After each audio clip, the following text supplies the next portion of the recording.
ఈశ్వర ప్రజ్ఞ నిజంగా ఎక్కడికో ఎందుకండి. అందుకే శాస్త్రంలో బహుచమత్కారమైన మాట ఒకటి చెప్పారు. నారాయణాన్ని చూడాలి అనుకుంటే నీ చేతి వంక చూసుకో, నీకు నారాయణ దర్శనం అయిపోయింది అన్నాడు. ఎందుకో తెలుసా అండి, నేను ఒక శుద్ధ ముక్క పట్టుకుని ఇక్కడ 4 గీతలు గీశాను అనుకోండి, గీతలు గీసి గీతలు జాగ్రత్తగా చూసుకోండి మీరు అని చెప్పి నేను వెళ్ళిపోయాను అనుకోండి, మీరు ఎంత జాగ్రత్తగా చూసినా మహా అయితే 6 నెలలు ఉంటాయి, తర్వాత పోతాయి. నేను పుట్టినప్పుడు నా చేతిలో ఉన్న ఈ గీతలు సాధారణంగా ఏ గీత అయినా తడి తగిలితే పోతుంది. ఎంత ఇంకుతో మీరు చెయ్యండి, తడి తగిలితే అది భ్రంశమైపోతుంది. ఎన్ని మాటలు కడుక్కుని ఉంటాను ఈ చేతిని, ఏది ఈ గీతలు చెరిగాయా? ఏం పెట్టి గీశాడంటారు ఆయన? అసలు ఏ పెన్నుతో గీశాడంటారు ఈ గీతలు? వాణ్ణి చూడాలని మీకు అనిపించట్లా? ఎవడ్రా ఈ గీతలు గీసినవాడు ఇంత అందంగా గీశాడు? ఇన్ని గీతలా? ఈ గీసినవాడు ఎవర్రా ఇంత అందంగా? ఈ వేళ్ళు ఇలా కలియకుండా ఇలా అంటుకుని ఉండుంటే చర్మంతో ఏమి కలుపుకుంటాం అన్నాం అని వీటిని విడదీసి ఉంచాడా? ఈ 4ంటికి మళ్ళీ గమ్మత్తు చూడండి. ఈ 4 దీనితో కలిస్తేనే శక్తి. ఈ 4 కలిపి ఏమీ చేయలేవు. 4 కలిపి ఏమీ పట్టుకో. ఈ 4 దీంతో కలిస్తేనే శక్తి. ఈ 2 కలిస్తే పట్టు, ఈ 2 కలిస్తే పట్టు, ఇలా 3 కలిస్తే పెన్నం. ఇలా పట్టుకుంటే తాడు పట్టుకోగలరు. ఇలా పట్టుకోండి, ఇది లేకుండా ఈ పట్టు ఉండదు. 4ంటికి శక్తినిచ్చి 5వ దాన్ని దూరంగా ఉంచాడు. అసలు ఆయన ఎలా ఏర్పాటు చేశాడు ఇవన్నీ? వాడు నారాయణ, వాడు నారాయణుడు, వాడు ఇవన్నీ సృష్టించాడు. ఇప్పుడు మీకు ఈ గీతలు గీసిన వాడిని చూడాలి అని అనిపించింది అనుకోండి, మీకు ఖచ్చితంగా వాడు ఎక్కడున్నాడో చెప్పేవాడు ఉండాలి. 1000 మంది బురదలో నడిచారనుకోండి, దొంగడు అడుగులేవో మీకు ఎలా తెలుస్తాయి? ఒక్కడి పాదాలే ఉన్నాయనుకోండి, రాత్రి కిటికీ దగ్గర నుంచి ఎటో పెడుతూ ఓ దొంగడు ఇటు వెళ్ళాడని తెలుస్తుంది. ఇవన్నీ చేసిన వాడు దొంగ. ఎందుకంటే గీసేశాడు కనపట్టలేదు, పెంచేశాడు కనపట్టలేదు, లోపల పదార్థం ఖాళీ అయిపోయిందని ఆకలే ఇస్తున్నాడు కనపట్టలేదు, తింటే చాలరా ఇంక పెట్టకరా ఇంక సరిపోతోందని కడుపు నిండిపోయిందని త్రేణుపు రూపంలో చెప్తున్నాడు, కనపడ్డం. దాహం వేస్తోందిరా లోపల నీళ్ళు అయిపోయాయని దాహం రూపంలో చెప్తాడు, కనపడడం. నీళ్లు పోస్తే ఒరే దాహం తీరిపోయింది, కడుపు నిండిపోయింది, ఇంకా తాక్కరా అని చెప్తాడు, కనపడ్డం. రాత్రి నేను నిద్రపోతున్నప్పుడు నేను ఏ పని చేయలేకపోయినా నా ఊపిరి తీయిస్తూ ఉంటాడు, కనపడడు. నా ఊపిరి ఆపేయాలనుకున్నప్పుడు కనపడకుండానే ఆపేస్తాడు. వాడిని ఒక్కసారి చూడాలనుందండి, ఇంతమందిని చూశాను కానీ వాడే నాకు కనపట్టలేదండి, నాకు కనపడాలని తాపత్రయంగా ఉందండి అని మీకు ఆర్తి పుడితే అది భక్తి. మీకు తాపత్రయం కలిగితే అది భక్తి. చూద్దామని వెంపర్లాట పుడితే వాడు భక్తుడు తప్ప. భక్తి అంటే 2 పువ్వులు 2 టెంకాయలు పట్టుకుని గుళ్ళోకి వెళ్ళిన వాళ్ళందరూ భక్తులని మీరు అనుకోకండి. ఎందుకంటే నేను కొన్ని గుళ్ళల్లో చూశాను. నేను పెద్దకాయ ఇచ్చానంటే నాకు చిన్న చెక్క ఇచ్చారని అర్చకులతో దెబ్బలాడిన వాళ్ళు ఉన్నారు. నేను 6 రూపాయలు కొబ్బరికాయ ఇచ్చానంటే నాకు 3 రూపాయల చెక్క ఇచ్చారంటే నాది కాదా? ఆయన కర్మ, ఆయనకి ఎన్ని గుర్తెట్టుకుంటాడంటే, ఎన్ని కొబ్బరికాయలు అంటే ఏదో కలిపి కొడతాడు, తీసుకెళ్తాడు, చెక్కల నైవేద్యం పెట్టుకుంటారు. ఆ మిగిలిన చెక్కలేవో ఒక్కొక్కళ్ళకి ప్రసాదం. నువ్వు కావలసింది ప్రసాదమా? నువ్వు పట్టుకెళ్ళిన చెక్క నీ పేరు చెక్కించుకుని ఇవ్వాలంటే ఇంకా కొబ్బరికాయకి 2 వైపులా. కొబ్బరికాయ మీదే అంత వ్యామోహం ఉన్న నీకు నారాయణ దర్శనం అవుతుందా? నీకు నారాయణుని గురించి తెలుసా? అదే దూరం జరగడం అంటే. కొబ్బరికాయ పట్టుకెళ్ళాడు కానీ ఎవరికి పట్టుకెళ్ళినట్టు? ఈశ్వరుడికా? రేపు శనివారం కొబ్బరికాయ కొడతానంటాడు, శుక్రవారం రాత్రే భార్యతో అంటాడు రేపు కొబ్బరికాయ మామిడికాయ పచ్చడి చేయబోయి బాగుంటుందంట. ఈశ్వరుడికి ఎందుకు అది? నువ్వు ఎప్పుడో నిర్ణయించుకున్నావు ఆ కొబ్బరి మామిడి కలిపి పచ్చడి చేసుకుని తిందామని. అది కొట్టి ఆయనకి పెట్టేంతసేపు కూడా ఆయనకి పెట్టాలన్న ధ్యాసే నీకు లేదు. ఇంకా ఆయన నీకు కనబడతాడా? నీకెందుకు నారాయణుడు? నీకు తాపత్రయం ఏది అసలు? పనికి మాలిన వాటిని చూసినప్పుడల్లా ఇది ఎవరు కట్టించారండి అంటావు. తాజ్మహల్కి వెళ్తాడు, చూస్తాడు, ఇది ఎవరు కట్టించారండి అంటాడు. షాజహాన్ కట్టించాడు. అబ్బా ఎంత బాగా కట్టించాడు, ఆయనే షాజహాన్, ఫోటో చూడండి అన్నారు అనుకోండి, వెళ్ళి ఇలా చూసి భలే ఉన్నాడండి అంటాడు. కృష్ణదేవరాయల వారు కట్టించారండి అని కృష్ణదేవరాయల వారు పట్టాభిషేకం చేసుకున్న సంవత్సరాన్ని 1 సంవత్సరం పాటు ఉత్సవాలు చేస్తుందో పెద్ద దేవస్థానం. అసలు ఈ బ్రహ్మాండాల్ని సృష్టించినటువంటి వాడికి అంత గొప్ప ఉత్సవాలు చేద్దామన్న తాపత్రయం వాళ్ళకు ఉందో లేదో నాకు తెలియదు. కాబట్టి నారాయణ అంటే ఎక్కడ వెతుకుతావు నారాయణ అని? నీ చేతి గీతలు చాలదా నువ్వు చూసుకుని ఆయన్ని చూద్దాం అనిపించడానికి? బాగా ఉపాసనలో కిందకి రావడం అని ఓ మాట ఉంటుందంటే, పట్టుకోవడానికి ప్రయత్నం చేసేటప్పుడు ఎంత కిందకైనా నువ్వు రావచ్చు ఆర్తితో. ఆ ఆర్తితో కిందకొస్తే నువ్వు నారాయణుణ్ణి గురించి వెతుకులాడ్డం మొదలుపెట్టావు అని గుర్తు. నేనెక్కడుంటాను అన్నది మీకు తెలుసు అనుకుంటే పొరపాటు. ఎందుకనంటే మీరేమనుకుంటారు, కోటేశ్వరారంటే కాకినాడలో ఏదో బలానా అపార్ట్మెంట్లో ఉంటారండి. రేపు ఉదయం 8 గంటలకి మీరు వచ్చారనుకోండి, నేను అక్కడ ఉండాలని ఏం లేదు. రేపు ఉదయం 8 గంటలకి నేను ఇవాళ పొద్దున్న పెళ్ళి అయిపోయినటువంటి ఒక జంటను ఆశీర్వచనం చేయడానికి రామారావుపేట ఎడతానని నాకే తెలుసు. రేపు ఉదయం 8 గంటలకు ఎక్కడ ఉంటాను. నేనెక్కడుంటానో నాకు తెలుస్తుందా? నేనెక్కడుంటానో మీకు తెలుస్తుందా? నేనెక్కడుంటానో నాకే తెలుస్తుంది.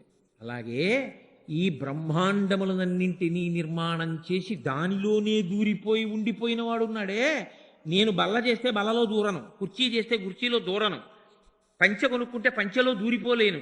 కానీ నారాయణుడికి ఉన్న లక్షణం ఏమిటంటే ఇవన్నీ చేసి అందులో దూరి ఉన్నాడు. అంతర్బహిష్యతర్సర్వం వ్యాప్య, విష్ణుతత్వం మనకు వ్యాపకత్వమే, అంతటా నిండిపోయాడు. మరి కనపడ్డేమండి అంటే ఎక్కడుంది వెన్న? నెయ్యి ఎక్కడుంది? పాలలోనే ఉంది. కనపడుతోందా నీకు? ఏమంటే నెయ్యి ఎక్కడి నుంచి వస్తుందండి అని నన్ను అడిగారు అనుకోండి, పాలలోంచి వస్తుందండి అని చెప్తాను. లేదా మజ్జిగలోంచి వస్తుంది. మజ్జిగ ఎక్కడి నుంచి వస్తుందండి? పెరుగు చిలికితే వస్తుంది. పెరుగు ఎక్కడి నుంచి వస్తుందండి? పాలు తోడు పెడితే వస్తుంది. పాలేవండి ఇవే. ఏమండి పాలల్లో నెయ్యి ఏదండి? మరి కనపడదు. మరి నెయ్యి కనపడాలంటే నువ్వు పాలు కాయాలి, తోడు పెట్టాలి, పెరుగవ్వాలి, కవ్వం పెట్టాలి, చిలకాలి, మజ్జిగ చెయ్యాలి, అందులోంచి వెన్న తీయాలి, కాయాలి, నెయ్యి వస్తుంది. నెయ్యి మాత్రం పాలలోనైనా ఉంది, ఉండబట్టేగా వచ్చింది. మరి ఉన్నది ఎందుకు కనపడలేదు?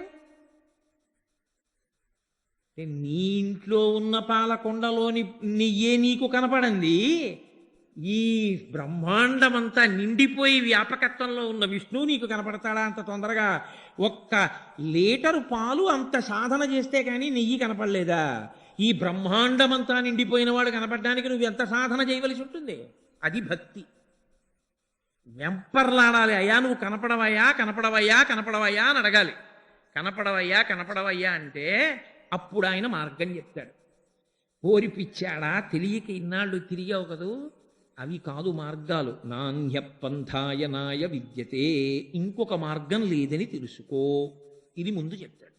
అందుకే మనం పూజ అంతా చేసేటప్పుడు కూర్చుంటాం, మంత్రపుష్పానికి నిలబడదు. ఎందుకంటే అక్కడ సత్యప్రకటన అవుతుంది. లేచి నిలబడి చేత్తో పువ్వు పట్టుకుని ఓ మాట చెప్తారు, అయ్యా బాగా తెలుసుకోండి, ఈశ్వరుడు మీ ఎదురుగుండా ఉన్నాడు, పూజ చేశాను అనుకున్నారు కదా, అక్కడ కాదండి. అది ఈశ్వరుడు అయితే మరి మీరు విడిచిపెట్టి ఆఫీస్కి వెళ్ళిపోయినప్పుడు ఈశ్వరుడు లేడా మీలో? కాదురా, అది ఈశ్వరుడు, ఇది నువ్వు కాదు. ఎక్కడుందో తెలుసా? నేను చెప్పేస్తాను ఇప్పుడు, జాగ్రత్తగా పట్టుకో. ఇలా కాకుండా ఇంకోటి కూడా ఏమైనా ఉందేమో, ఇంకెవరి దగ్గరికన్నా వెళ్ళి తెలుసుకోవచ్చు అనుకుంటున్నావేమో. ఇంకో మార్గం లేదు అసలు తెలుసుకోవడానికి. నాణ్యపంథాయనాయ విద్యతే అంటూ సహస్రశీర్షం దేవం విశ్వాక్షం విశ్వచంభువం. సహస్రాక్ష అంటే ఏదో 1000 కన్నులు 1000 తలకాయలు అని కాదు. సంస్కృతంలో సహస్రం అంటే అనంతం. ఇన్ని రూపాలుగా ఉన్నవాడు వాడే. ఇన్ని రూపాలుగా ఉన్నవాడు ఒక రూపంతో నాకు కనపడాలంటే, చేసినవాడు ఎవరో వాడు నాకు దొరకాలంటే ఎక్కడున్నాడో తెలుసా? ఇక్కడున్నాడు. నీవారసూకవత్తన్వి పీతాభాస్వత్యనూపమా.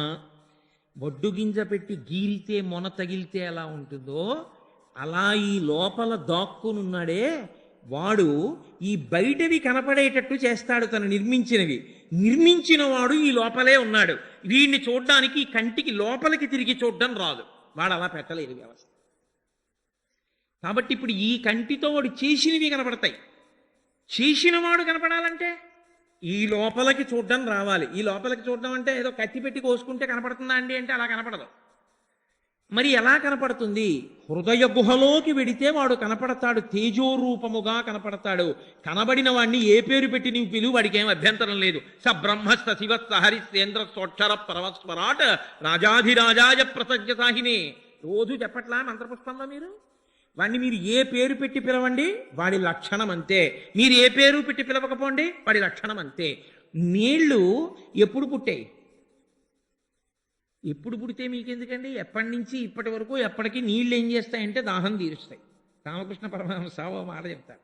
ఓ చెరువు దగ్గరికి దాహం వేసిన వాళ్ళు నలుగురు వెళ్ళి ఓ ఒడ్డు నుంచి ఒక ఆయన యువతల వైపు నుంచి నీళ్లు తాగి, అబ్బా వాటర్ ఈజ్ వెరీ వెల్ అన్నాడు, వాటర్ ఈజ్ క్వైట్ టేస్టీ, నీళ్లు చాలా రుచిగా ఉన్నాయండి. ఇది వాటర్ అన్నాడు ఆయన. వాటర్ అన్నాడు కదా అని చెప్పి దాహం తీర్చడంలో ఏమైనా తేడా ఉంటుందా? ఉండదు. ఇంకొక ఆయన అటువడ్డికి వెళ్ళి పానీ తాగుతున్నానన్నాడు, ఏమైనా మార్పు ఉంటుందా? ఇంకొక ఆయన ఇంకొక ఒడ్డుకి వెళ్ళి నిలబడి ఆక్వా తాగుతున్నానన్నాడు, ఏమైనా మార్పు ఉంటుందా? ఇంకొక ఆయన సంస్కృతం నేర్చుకున్న ఆయన వచ్చానన్నాడు, నేను ఇదిగో ఈ జలం తాగుతున్నాను అన్నాడు, ఏమైనా మార్పు ఉంటుందా? జలం అన్నవాడికి దాహమే తీరింది, వాటర్ అన్నవాడికి దాహమే తీరింది, ఆక్వా అన్నవాడికి దాహమే తీరింది, పానీ అన్నవాడికి దాహమే తీరింది, అసలు ఏమీ అనకుండా తాగిన వాడికి దాహమే తీరింది. సగుణోపాసన కానీ నిర్గుణోపాసన కానీ బ్రహ్మమే. భగవద్గీత 12వ అధ్యాయంలో ఏత్వక్షరమనిర్దేశ్యం అవ్యక్తం పర్యుపాసతే సర్వత్ర గమచింత్యంచ కూటస్థమచలం ధ్రువం అంటాడే. అంతటా నేనే అవ్యక్తముగా అక్షరపర బ్రహ్మముగా ఉపాసన చేసిన వారు కొందరైతే, సగుణోపాసన చేసిన వారు కొందరు, ఓ రూపంగా చూసిన వాళ్ళు కొందరు. కాబట్టి వాడు ఇక్కడ ఉన్నాడు. ఇక్కడ ఉన్నవాడిని ఎప్పుడు చూడలేనండి, చాలా కష్టమండి, నా జన్మ సరిపోదండి అంటావా? అందులోకి వచ్చి కూర్చో. దొంగ ఎప్పుడు దొరుకుతాడండి? ఇంకా పారిపోవడానికి పెరటి త్రోవ లేనప్పుడే దొరుకుతాడు మీకు కదా. ఇప్పుడు పరిగెత్తి పరిగెత్తి పరిగెత్తి పరిగెత్తి ఆయన దాటేయడానికి వెనకాల తలుపు ఉందనుకోండి, దొరకడం మీకు ఆ తలుపులోంచి వెళ్ళిపోతూ ఉంటాడు. మీరు పరిగెత్తి పరిగెత్తి అతను తెలియక ఏదో వెనక తలుపు లేని గదిలోకి వెళ్ళిపోయాడు అనుకోండి, మీరు ముందు గదిలోకి వెళ్ళడం లేకపోతే తలుపు వేసేసారనుకోండి, అందులోనే ఉంటాడు అంతే, ఇక బయటికి రాలేడు. అందుకే ఇక్కడున్న దొంగ అంటే దొంగ కాదు నా ఉద్దేశ్యం, ఇవన్నీ చేసి కనబడకుండా దాక్కున్న వాడిని ఇక్కడ చూడలేకపోతే అక్కడ చూడమంది శాస్త్రం. అందుకే పెరటి తలుపు ఉండదు గర్భాలయానికి, ఎందుకంటే ఆయన అక్కడే కూర్చుంటాడు. ఇక్కడ ఎలా కూర్చుంటాడో అక్కడ అలా కూర్చుంటాడు. కాబట్టి గులు తిరిగిన దొంగ గూ గూ గూ, వాడు గుడిలోనే దాగేనే గూ గూ గూ, వాడు ఇదిగో ఇక్కడ దాక్కున్నాడయా అన్నాడు అన్నమాచార్యులు వారు. అందుకే ఆయనకి నారాయణ అర్థమైంది. అది ఎవరికి అర్థమైందో వాడంత పరవశించి వీడే దొంగ అన్నాడు. మనం అలా అనడానికి భయం, మనకు అసలు ఆ ఆలోచన రాదు. ఇహ నారాయణ మనకేమర్థం ఉంది, ఇహ మహిమ మాట పక్కనెట్టండి, ఇంకెలా అర్థం అవుతుంది? అసలు నారాయణ అన్నది తెలియాలి అంటే వాడు చేసినవి చూసి వాడిని చూడాలన్న తాపత్రయం మీకుంటే వాడిని చూడడానికి రెండే మార్గాలు, ఇక్కడన్నా చూడాలి, ఇక్కడ చూడలేకపోతున్నానన్న వెంపర్లాట ఎక్కువైపోతే అదిగో అక్కడికి వెళ్ళన్నా చూడాలి. ఈ చూడడంలో వచ్చేటటువంటి లక్షణం ఏమిటంటే, ఈ తాపత్రయం మీకు ఎంత పెరిగితే దాని వలన ఆయనే అనుగ్రహించి మీకు కనపడతాడు. నారాయణ తత్వమునందుండే లక్షణం ఏమిటంటే, ఇది చేస్తే అది వస్తుంది, ఏదో మార్గం ఉంటుంది. కోటేశ్వరరావు గారిని చూడాలనుకుంటున్నామండి, 8 గంటలకు ఎక్కడో పెళ్లివారింటికి ఎడతానేమో, కానీ మధ్యాహ్నం 1 గంటకైనా భోజనానికి రావాలా? 1 గంటకి రాలేదు, రాత్రి పడుకోవడానికైనా రావాలా? రాకుండా అట్నుంచి ఎక్కడికో ఊరిళ్ళాను, 10 రోజుల తర్వాత అయినా రావాలా? పోనీ 20 రోజుల తర్వాత అయినా రావాలా? మీరు నా గుమ్మ ముందే కూర్చున్నారనుకోండి, ఎప్పుడో అప్పుడు కనపడి తీరుతానా మీకు? అంటే అలా కూర్చోమని నా ఉద్దేశం కాదు సుమండి. కాబట్టి కనపడి తీరుతాను. ఏం చేస్తే నారాయణుడు కనపడతాడు? ఇది చేస్తే కనపడతాడని లేదు. అక్కడే యతో వాచో నివర్తంతే అప్రాప్య మనసా సహా, వాక్కు మనస్సు వెనక్కి తిరిగాయి ఎంది ఉపనిషత్తు. ఇక మేము చెప్పలేమయ్యా ఇది సాధన అని లేదు. ఇగో ఇది చేస్తే దొరుకుతాడని ఉండదు ఈశ్వరుడి విషయంలో. మీరు ఎంత ప్రేమించగలరో దానికే భక్తి అని పేరు. ప్రేమ రకరకాలుగా వ్యక్తమైనప్పుడు రకరకాల పేర్లు పొందుతుంది. ఇప్పుడు నేను ఉపన్యాసం చెప్పడానికి వచ్చానండి, ఏమి ఇంత పెద్ద వేదిక వేయకుండా నన్ను కూడా అలా కూర్చుని చెప్పండి అన్నారనుకోండి, నాకేమీ అభ్యంతరం లేదు, అక్కడ కూర్చుని చెప్తాను నేను. కానీ నన్ను ఇంటికి ఇక్కడ కూర్చోబెట్టారు, ఓ పెద్ద ఆయన పాపం వచ్చాడు, నేను రాగానే మంగళవాయిద్యం ఎందుకు మ్రోగించారు, నేను కనపడగానే పూర్ణకుంభం ఎందుకు తీసుకొచ్చారు అంటే నా మీద గౌరవం. ప్రేమ పెద్దల పట్ల అభివ్యక్తమైతే గౌరవము. తనకన్నా బాగా చిన్నవాడి మీద అయ్యో పాపం వీడు పసిపిల్లవాడరా, వీడికి ఏం తెలీదు అని చెప్పి నాలో ప్రేమ పొంగితే వాత్సల్యము. నా మనవడు వాడికి బట్టలు వేసుకోవాలని తెలియదు, 3 ఏళ్ల వాడు వాడు ఆడుకుంటున్నాడు. ఇంటికి బంధువులు వస్తున్నారు. హారి ఊరు ఊరు అలా ఆడుకుంటున్నావు, నువ్వు రేపు బట్టలు వేసుకోవద్దురా అని తిడతానా? ఎత్తుకుని లోపలికి తీసుకెళ్ళి నిక్కర తీసి వాడికి నిక్కర వేసి ఓ చొక్కా వేసేసి ఇప్పుడు ఆడుకో, బాగుండదు, 10 మంది వస్తున్నారు దృష్టితో కూర్చుని అలా తిరగకూడదు ఇంట్లో అంటానా? నేనే వాడికి బట్టలు వేసాను. ఎందుకని? అరే వాడు చిన్నవాడు, వాడికి తెలియదురా అని నాకు ప్రేమ వ్యక్తమైతే వాత్సల్యము. అరే ఇవన్నీ చేసినవాడు నారాయణుడురా, మహానుభావుడు, ఆయనది ఇదంతా. ఆయనదైన దాన్ని నాదని చెప్పుకుని నేను బతకూడదు అని మీరు అనుకున్నారనుకోండి భక్తి. అరే ఆయనకి చెప్పి తినాలి, ఆయన ఇచ్చాడు ఇవన్నీ. ఊపిరి ఆయనది, జీర్ణం చేసేది ఆయన, నవిలడానికి పళ్ళిచ్చినవాడు ఆయన, నాలుక పొయ్యడానికి పెట్టినవాడు ఆయన, మాట ఇచ్చినవాడు ఆయన, ఈ కంఠంలో మాట్లాడడానికి శబ్దపేటికని పెట్టినవాడు ఆయన, ఈ ఆలోచనలు ఇచ్చినవాడు ఆయన, జ్ఞాపకం ఉంచినవాడు ఆయన. కాబట్టి వాడికి నమస్కారం చేయకుండా నేను ఇవి చేయకూడదన్నాను అనుకోండి. భక్తి భక్తి మీ కంటికి కనపడకపోయినా ఎదురుగుండా శాస్త్రమును ప్రమాణంగా తీసుకుని మీ ప్రేమ పొంగితే భక్తిని పేరు. ఇప్పుడు శాస్త్రమును ప్రమాణముగా అంటే అడుగుజాడల్ని బట్టి దొంగని పట్టుకున్నట్టు ఈ సృష్టిని బట్టి ఈశ్వరుడి మీద మీరు ప్రేమని పెంచుకోవాలి. లోపల జరుగుతున్న కార్యకలాపములే ఈశ్వర భక్తికి సోపానములు. అరే నేను బయట నీళ్లు రావట్లేదని నాకు తెలుసు, ఏదో కారణానికి మా అపార్ట్మెంట్లో నీళ్లు రావట్లేదు 4 రోజులుగా. అయ్యా గోపాలకృష్ణ గారు, ఏదో మినరల్ వాటర్ అమ్ముతారు కదా, నాకు అది ఎక్కడ అమ్ముతారో తెలియదు, కాస్త ప్రతిరోజు ఓ డబ్బా పంపించండి అన్నాను. ఆయన పంపించారు. అపార్ట్మెంట్లో నీళ్లు రావట్లేదు పంపులో అని నాకు తెలుసు, ఇందులో నీళ్లు అయిపోతున్నాయని నాకు తెలుసా? ఇందులో నీళ్లు అయిపోతే చాలా ప్రమాదం, డిహైడ్రేట్ అయిపోతుంది, ప్రాణం పోతుంది. కానీ ఇందులో నీళ్లు అయిపోతున్నాయని నాకు తెలియదు. ఇందులో నీళ్లు అయిపోతున్నాయి రా పిచ్చాడా, ముందు ఇందులో నీళ్లు పోయి అని దాహం రూపంలో చెప్తున్నాడు ఇంకోడు లోపలికి వచ్చి. వాడొకడు ఉన్నాడు రా, వాడు లేకపోతే నాకు లోపల నీళ్లు అయిపోయాయని తెలియక పొయ్యక ఎప్పుడో పడిపోయి ఉండేవాడిని. వాడు ఉండి చెప్తున్నాడు, ఒరే ఇందులో పదార్థం అంతా అయిపోయిందిరా, ఇది శరీరం నీరస పడిపోతోందిరా, ఇందులో ఏదైనా వెయ్యిరా అని ఆకలి రూపంలో అడుగుతున్నాడు. వాడు ఒకటి ఇక్కడ కూర్చుని ఆకలి రూపంలో అడుగుతున్నాడు రా. రాత్రి నిద్రపోయినప్పుడు ఊపిరి వాడే తీశాడు. రాత్రి నిద్రపోయినప్పుడు ఈ ఇంద్రియముల యొక్క బడలిక అలసటనంతటినీ వాడే తీర్చాడు. ఈ కంట్లో ఎన్నో ధూళికణములు పడిపోతే వాటిని మెత్తగా తడి ఉంచి తడిలో నానిపోయేటట్టు చేసి మెత్తగా చేసి ఆ మెత్తటి దాన్నంతటినీ ఒక పక్కకి తీసుకొచ్చి ఈ ఒడ్డుకి తీసుకొచ్చి పుషి కట్టించి అట్టే పెట్టాడు, మెత్తగా జిగురుగా. మళ్ళీ కన్ను తెరిచేటప్పుడు అటు ఇటు వెళ్ళిపోకుండా. మొహం కడుక్కునేటప్పుడు కంటి మధ్యలో వాడు పెట్టాడు అనుకోండి, ఎంత కష్టం. ఈ చివరికి తెచ్చి పెడతాడు.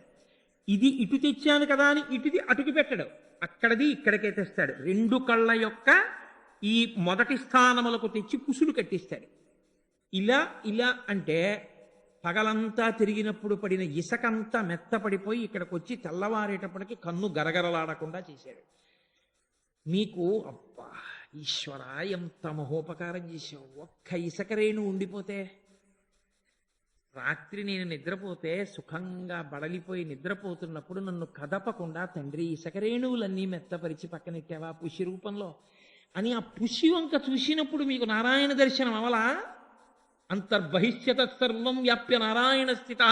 వ్యాఖ్యాతలు అదే మాట అన్నారు. ఎక్కడ చూస్తావు నారాయణుణ్ణి, నీ భక్తి పొంగు ఉంటే నీకు వాడు కనపడని చోటే లేదు అన్నారు. ఇదే ప్రహ్లాదుడు అన్నాడు. ఏమిటి మూర్ఖత్వం, ఎక్కడున్నాడంట ఏంటి? ఇందుగలడు అందులేడని సందేహము వలదు చక్రి సర్వోపగతుండు, ఎందెందు వెదకి చూచిన అందందే కలడు. దానవగ్రని వింటే వెతకి చూడవయా, మామూలుగా చూస్తే కనపడదు. వెతికి చూడు అంటే ఇలా విప్పి చూడడం కాదు. ఎవడు దీన్ని పెంచినవాడు, ఎవడు దీన్ని నిర్మించినవాడు, ఎవడు దీన్ని పడగొడుతున్నవాడు, ఇది చూడు.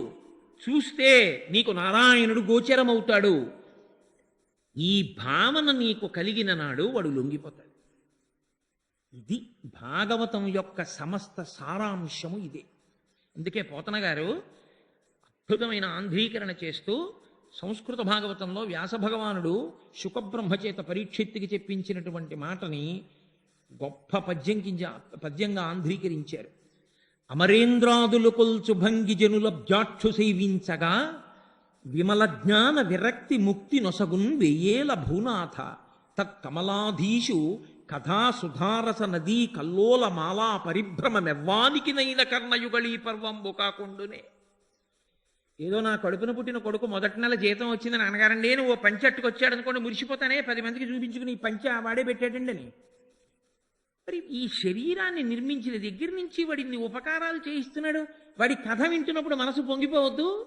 వాడి గురించి వింటున్నప్పుడు సంతోషం కాదు? కథా సుధారస నదీ కల్లోల మాలా పరిభ్రమమెవ్వానికినైనా కర్ణయుగళీ పర్వంబు కాకుండునే. చెవులకి పంట కదయా శ్రీమన్నారాయణుని కథ వింటున్న వాడికి. ఎప్పుడు అసలు ఆ భక్తి ఉంటేను, అసలు ఆ ప్రేమ లేదనుకోండి, ఆ గుర్తింపే లేదనుకోండి, కంట్లో పుసి కట్టించిన వాడి గురించి ఆలోచన లేదు, చేతిలో గీతలు గీసిన వాడి గురించిన ఆలోచన లేదు, నీళ్ళు అయిపోయాయని దాహం రూపంలో చెప్పిన వాడి గురించిన ఆలోచన లేదు, ఇవన్నీ తయారు చేసిన వాడి గురించిన ఆలోచన లేదు, ఎప్పుడూ అసలు వాడి గురించి ఆలోచనే లేని వాడి జీవితం కృతజ్ఞుడైన వాడి జీవితం. వాడికి ఏమీ అక్కర్లేదు. వాడికి అదే సోమరితనం. వాణ్ణే భండాసురుడు అని పిలిచింది బ్రహ్మాండ పురాణం. భండు అంటే ఎవరంటే దొరికింది తినడం, తిన్నాడు కాబట్టి నిద్రపోవడం. ఈ రెండిటి మధ్యలో శక్తి వచ్చింది కాబట్టి మూడో వాడిని పాడు చేయడం. ఇవి చేసేవాడు ఎవడో వాడికే భండా అని పేరు.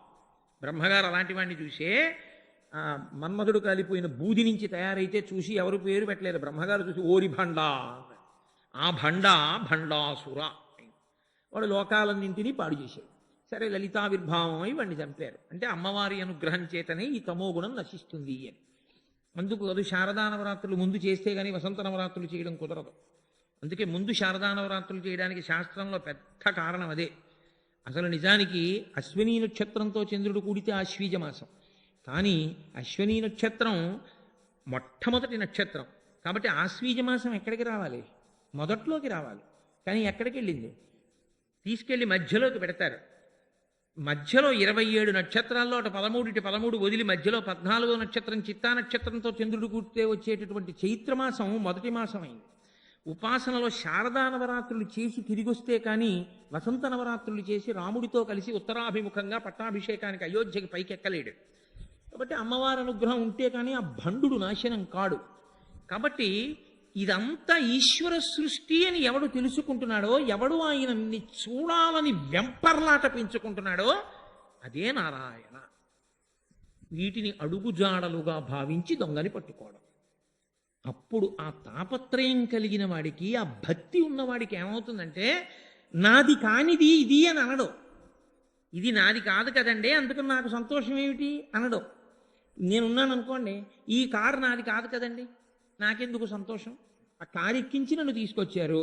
ఓ ఈశ్వరుడు ఇవాళ ఉపన్యాసానికి వెళ్ళడానికి ఒక కారు పంపించి ఆ కారులో వెళ్ళే అదృష్టాన్ని ఇచ్చాడని సంతోషించగలిగితే వేరు. అలాంటి కారు నాకు లేదని ఏడిస్తే ఆ దరిద్రం వేరు. అందుకే పరమేశ్వరుడు ఇక్కడ ఉన్నాడు, వాడే ఇవన్నీ నిర్మించాడు. ఇప్పుడు ఇవన్నీ ఎవరివి? వాడివి. నేనెవరు? వాడి వాడను నేనైతే వాడివన్నీ నావి కావా? మా నాన్నగారివి కనపడుతున్నంత వరకు భూములన్నీ మా నాన్నగారివి. నాకు ఇంకా మైనారిటీ తీరలేదు, 7 ఏళ్ల పిల్లాన్ని, కాబట్టి నా పేరు మీద కొంత పొలం రాయడానికి లేదు. కానీ పనిచేస్తున్న పాలేరేమంటాడు? మీ నాన్నగారివి పొలాలంటాడా? చిన్న దొరగారు మీవేనండి పొలాలన్నీ అంటాడా? చిన్న దొరగారు మీవే అంటాడు. తండ్రి పొలం కొడుకుదే. భక్తుడైన వాడే ఎలా భావన చేస్తాడో తెలుసా అండి? ఇవన్నీ మా స్వామివి. మా స్వామి ఏం చేశాడంటే, మా నారాయణమూర్తి రే శ్రీభూ సమేత వైకుంఠ నారాయణమూర్తిగా నేను కూర్చుని ఉత్సవం చేయించుకుంటుంటే 4 మాటలు చెప్పడానికి బయలుదేరావా? వద్దులే, బస్సు అవి అక్కర్లేదు, నీ కారు పంపిస్తానని అని తన పార్షదుల్ని పిలిచి, తను ఎవరికి ఇచ్చాడో ఓ కారు వాళ్ళని పిలిచి ఆ కారు పట్టుకుని మా కోటేశ్వరరావు దగ్గరికి వెళ్ళు, ఎక్కించి ఆ కారులో తీసుకురా అని. చాలదా? అబ్బా, తండ్రి వాళ్ళకి కారు ఇచ్చి మళ్ళీ నాకు ఇస్తే ఏదో ఆలోచిస్తూ డ్రైవింగ్లో ఏ కుక్క మీదో ఎక్కేస్తానేమోనని, ఆ కుక్క కూడా మళ్ళీ నీ సృష్టిలోదే. పాడు చేయకూడదుగా. ఈ చేత్తో ఈ చెయ్యి ఎప్పుడన్నా కొట్టారా మీరు? ఎప్పుడూ కొట్టుకోరు. 2 చేతులు నావి కాబట్టి నీకు పొరపాటు జరుగుతుందేమోనని నాకు కారు పంపించి ఆ కారులో నన్ను తీసుకొచ్చావా? తండ్రి అంత అనుగ్రహమయ్యా అని మీరు భావన చేశారనుకోండి, ఇప్పుడు మీకు లేదన్న భావన ఎక్కడుంది? మీకు ఏది కావాలో అది ఆ సమయానికి చేకూరడమే ఐశ్వర్యం. మీకు అన్నీ ఉండి ఆ సమయానికి అది లేకుండా పోవడమే దరిద్రం కాదా? మీరు చెప్పండి.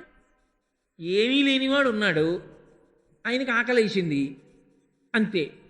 ఎలాగరా ఇవాళ ఆకలేస్తోంది, మనకేమో వంట రాదు, భార్య చూస్తే వచ్చి వంట చేస్తాను అని వెళ్ళింది, నాన్నగారికి ఒంట్లో బాగోలేదండి నేను వస్తాను వచ్చి వంట చేస్తానంది, ఇది రాలేదు ఎలాగా అనుకునే వేళటికి అన్నయ్య గారు వదిన గారు ఇంకా రాలేదు, ఇవాళే మా ఇంట్లో ఏదో అమ్మవారి అర్చన చేశాం, ఇదిగో ఈ గార్లు పాయసం అన్నీ మీకు తీసుకొచ్చాను, మీరు చక్క ప్రసాదం తీసుకోండి అని పక్క మాటలో ఉంటున్న చెల్లెమ్మ ఒకటి పట్టుకొచ్చి అక్కడ పెట్టింది అనుకోండి.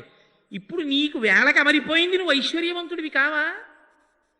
అవన్నీ తయారు చేసిన వాళ్ళ ఆయన మధ్యాహ్నం వచ్చి సుభిక్షంగా భోజనం చేద్దాం అనుకున్నవాడు మధ్యలో ఎక్కడో కారు టైర్ పంక్చర్ అయ్యి వర్షం వచ్చి ఎవరినో తెచ్చుకుని ప్రాధేయపడి ఆ కారు పంక్చర్ వేయించుకుని సాయంకాలం వచ్చాడు.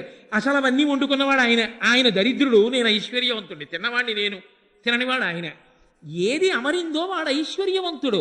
ఏమి ఉపన్యాసానికి వెళ్ళడానికి నీకు కారు ఇచ్చి తీసుకొస్తే నువ్వు ఐశ్వర్యవంతుడివి కావా? ఉంటే నాయన ఐశ్వర్యవంతుడివి. భావన బలపడితే భక్తి. అది ఇంకొక రకంగా వెడితే కత్తిపూడి నుంచి జగ్గంపేట వెళ్ళడం. నాకు లేదని ఏడిచాను అనుకోండి, ఏమిటి ఉపయోగం దానివల్ల? ఈశ్వరుడు ఇచ్చాడుగా అనుభవంలో. ఈ భక్తి పరిఢవిల్లినటువంటి వారి స్థితి మేడపాడు కారు ఏదో దాని దగ్గర ఆగిపోవడం కాదు, అసలు ఏమీ ఇవ్వకపోయినా పొంగిపోతాడు. అబ్బా ఇస్తే పాడైపోతానని ఈశ్వర ఏమీ ఇవ్వలేదా అంటాడు. అది ఇంకా పండిపోయిన భక్తి. ఇచ్చినప్పుడే మీకు కనపడింది అనుకోండి, వాడు భక్తుడు కాడు.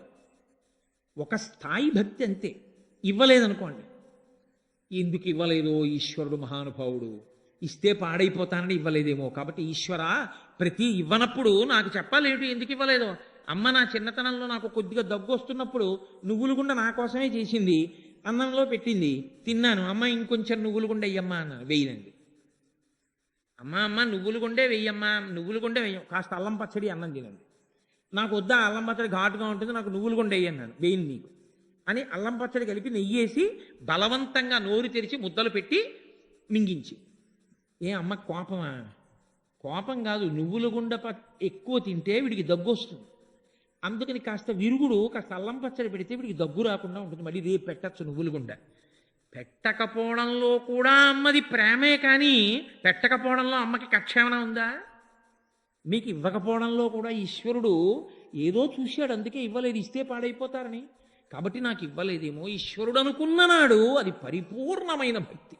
అందుకే నేను సేవింపక నాపదల్పడమని నిత్యోత్సవం బబ్బని జనమాతృండనని సంసార మోహంబు పైకొనని జ్ఞానము గల్గని గ్రహగతుల్ కుందింపని నిలువొచ్చిన రాణి అవి నాకు భూషణములే శ్రీకాళహస్తీశ్వర అంటాడు ధూర్జటి.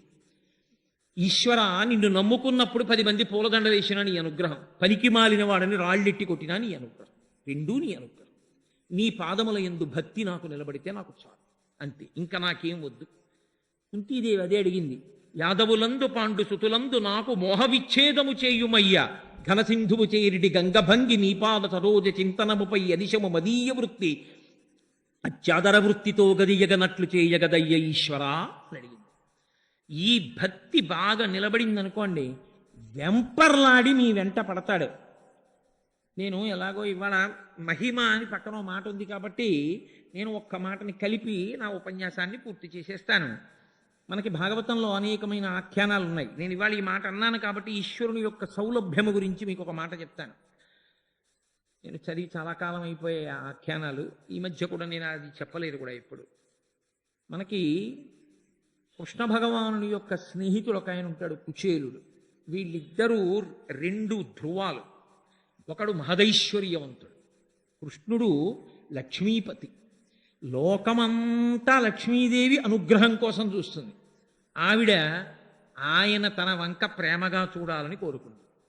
ప్రేమత్రపాప్రణిహితాని గతాగతాని మాలాదృశోర్మధుకరీవ మహోత్పలేయా సామే శ్రియం దిశతు సాగర సంభవాయా అంటారు శంకర భగవత్పాదుల కనకధారా స్తోత్రంలో. అందుకని ఆవిడ ఎప్పుడూ ఆయన యొక్క ప్రేమని కోరుకుంటుంటుంది. అంటే ఆయన కోరుకోడని మీరు అనుకోకూడదు, ఆయన కూడా పొంగిపోతూ ఉంటాడట. అసలు ఆయన ఎంత పొంగిపోతాడంటే శ్రియశ్రీహి తవచ హృద్యాం భగవతీం శ్రియం తత్యోప్యుచ్చై వయమిహ ప్రణామః శృతరాం దృశౌతే భూయాస్తాం సుఖతరలతారే శ్రవణత అని స్ఫుటయభుజయో కంచుక శతం అన్నారు శ్రీగుణరత్నకోశంలో పరాశర భట్టర్లని. ఆయన అన్నారు శ్రీ మహావిష్ణువు 100 కంచుకములు అంటే కవచాలు కట్టుకుంటారు. ఎందుకు కట్టుకుంటారంటే ఏదో శత్రువులు వస్తారని కాదు. లక్ష్మీదేవిని పొగుడుతుంటే ఆయన పొంగిపోయి ఇలా గుండె పెరిగిపోయి ఒక్కొక్క కవచం పిట్లిపోతుందట. స్ఫుటతు భుజయోహో కంచుక శతం. అమ్మవారిని పొగిడితే నువ్వు పొంగిపోతావాయా నారాయణ అన్నారు ఆయన. ఆ నారాయణుని దృష్టి తన మీద పడాలని కోరుకుంటుంది లక్ష్మీదేవి. లోకంలో ఐశ్వర్యం అన్న మాట ఏదుందో దాన్నంతటినీ తీసుకొచ్చి అక్కడ రాశీభూతం చేస్తే ఆవిడికే లక్ష్మి అని పేరు. లక్ష్మ అంటే గుర్తు. ఐశ్వర్యము గుర్తు చేత ప్రకటనమవుతుంది. ఈయనకి కారుంది ఐశ్వర్యవంతుడు, మేడుంది ఐశ్వర్యవంతుడు, పొలం ఉంది ఐశ్వర్యవంతుడు, వాక్కుంది ఐశ్వర్యవంతుడు, ఉపాసన ఉంది ఐశ్వర్యవంతుడు. అవి లక్ష్మములు అంటారు. వాటి లక్ష్మ చేత లక్ష్మి గుర్తింపబడుతుంది, శ్రీమాత కొలవబడుతుంది అని. కాబట్టి ఇప్పుడు లక్ష్మీపతి కృష్ణుడు. ఆయనతో కలిసి చదువుకున్నటువంటి పిల్లవాడు ఆయన స్నేహితుడు పరమదరిద్రుడు. ఎవరి దృష్టిలో? మన దృష్టిలో. కుచేలుడి దృష్టిలో తాను దరిద్రుడు కాడు, తనని మించిన ఐశ్వర్యవంతుడు లేడు. ఎందుకో తెలుసా? మీతో చెప్పానుగా, నేను 1000 ఎకరాల భూస్వామి కొడుకునైతే నేను మహదైశ్వర్యవంతుణ్ణే. అవన్నీ నా పేరు మీద ఉండాలని ఏం లేదు, మా నాన్నగారు ఐశ్వర్యం నాదే. కుచేలుడు అంతటి ఐశ్వర్యవంతుడని తను అనుకుంటూ ఉంటాడు. ఎందుకంటే ఆయన తృప్తి అటువంటిది, ఆయన సంతోషం అటువంటిది. ఆయన నారాయణుణ్ణి తెలుసుకున్నాడు, అందుకని ఆయనకు ఆ భక్తి. మిగిలిన వాళ్ళు ఇస్తే సంతోషిస్తారు, ఇవ్వకపోతే బాధపడుతూ ఉంటారు. అందుకే కుచేలోపాఖ్యాన ప్రారంభమునందు అద్భుతమైనటువంటి పద్యంతో ప్రారంభం చేశారు పోతన గారు కుచేలోపాఖ్యానాన్ని.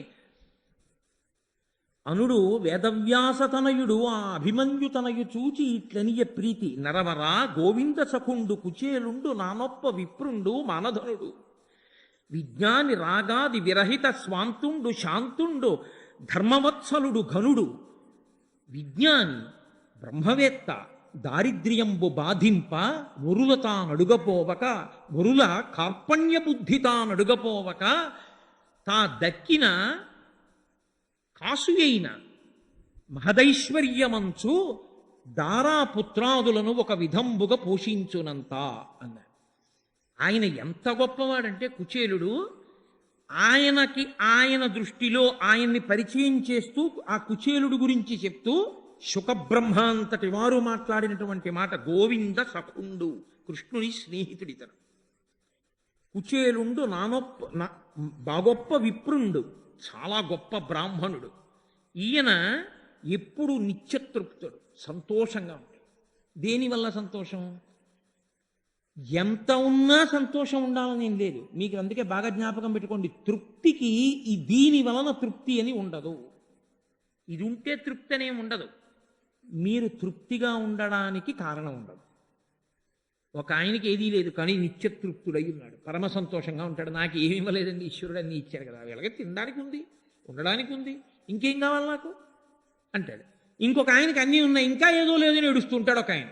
కాబట్టి తృప్తి అన్న మాటకు అర్థం మీరు తెచ్చిపెట్టుకున్నది తప్ప, తృప్తి అన్నది ఇది ఉంటే ఉంటుంది అని ఏం లేదు లోకంలో.